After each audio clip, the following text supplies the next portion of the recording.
આજે તો આવી ગયા આપણા મિત્રની નવી કાર લેવાનું કહી દીધું કોંગ્રેચ્યુલેશન ને મંદિરે આવીને જોયું તો આ તો મોટી મોટી પવાલી લઈને પ્રસાદી લેવા આવ્યો હતો।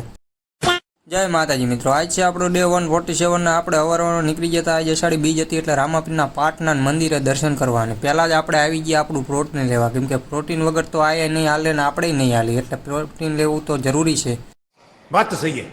મંદિરે પહોંચ્યા તો હવનમાં બેવા વાળા તો બધા માઇક્યું મારે હે, આમથી આમ હાથ ઉડાડે હે, પછી આપણે પહોંચી ગયા મંદિરે પહોંચ્યા હતા તો અહીંયા પબ્લિક આમ બહુ ઓછું હતું। આજ મેં કીધું બધા ચાઈ ગયા, ભાવિ ભક્તો કોઈ દેખાણા નહીં મેં, અને પછી નેજાના દર્શન કર્યા ને દર્શન કરીને આપણે આવી ગયા સીધા રામાપીર બાપા આગળ। કીધું એ રામાપીર બાપા આજે એક જ ખાય 3-4 હજાર ફોલોવર્સ થઈ જાય।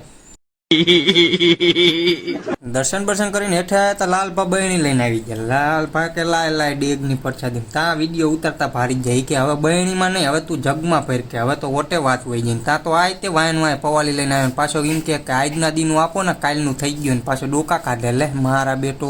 એટલામાં જ આપણા પૂજારી મહારાજ એટલે કે આપણા કાકાની એન્ટ્રી થઈ જાય ને એ સીધા હાથમાં બાજુ લઈને આવતો કીધું બાજુ મૂકો ના ઘરની રિક્ષા એક પૂરાને ચાંદલા કરી દો એટલે આપણે બધા ખડ નાખી આવે ને। તા તો વાંયા જોયું તા ગણપતને કીધું વાંયા કોઈ બેડો જોજે હરી નો જાતો નકશો લઈ જાય બધું સમજેશ ને। પછી આપણે આવી ગયા મુનાભાઈને અહીંયા, કેમ કે આ પાઠ અહીંયા પૂર્યો હતો, આ મંદિરે હવન હોય એટલે અહીંયા પાઠ પૂરી ન હોય કે જગ્યા ન હોય એટલે મુનાભાઈ અહીંયા પાઠના દર્શન કરીને આપણે નીકળી ગયા સીધા તે સાપા બાંધવા જવા, કેમ કે આજ તો સાપા બાંધવાનો ઓર્ડર આવી ગયો તો બાપાની દયાથી।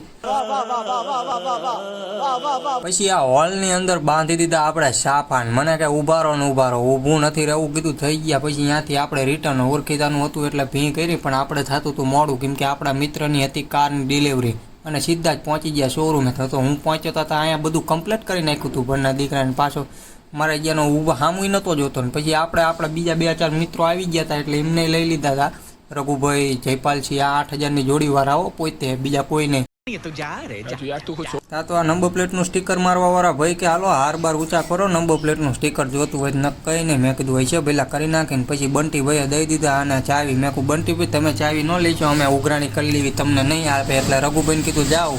રઘુભાઈએ ચાવી બાવી દઈને ઉઘરાણી ન કરી કે હમણાં વાત ને પછી હું આવ્યો, પણ પાછો મારો બેટો મારી સામું જોતો નહોતો, ઉઘરાણી કરવાની હતી ને મેં કહું મામા આવ્યા તોય સામું ન જોયું, આમ હજળ થઈ ગયો રજવાડીના પૂછડા ગોણે, અને પછી મેં કીધું હાલ હવે કોંગ્રેચ્યુલેશન હાથ બાથ મિલાય તારે સામું જોયું, મારો બેટો હરખ જ એટલો હતો એને। પછી મામાએ નકુ કાકાએ બે એકબીજાને ચાવી દીધી, તમારી ગાડી ઓલા કે તમારી શોરૂમેથી ઘરે જતા રિટર્નમાં આપણને પંજાબ આગળ ભેગા થઈ ગયા આપણા વિડીયો જોવાવાળા મિત્રો, એટલે એમને વિડીયો ઉતારી લીધો, નહીં તો દેકારો કરવા માંડ્યા અને પછી આપણે જવા દીધું ઘરે। વિડીયો જોવાની તમને મજા આવી હોય તો લાઇક શેર ને ફોલો કરતા જજો ને યુટ્યુબની લિંક બાયોમાં જઈને સબસ્ક્રાઈબ કરી લેજો। આજના વ્લોગમાં એટલું જ તે, મળીએ કાલે। જય માતાજી।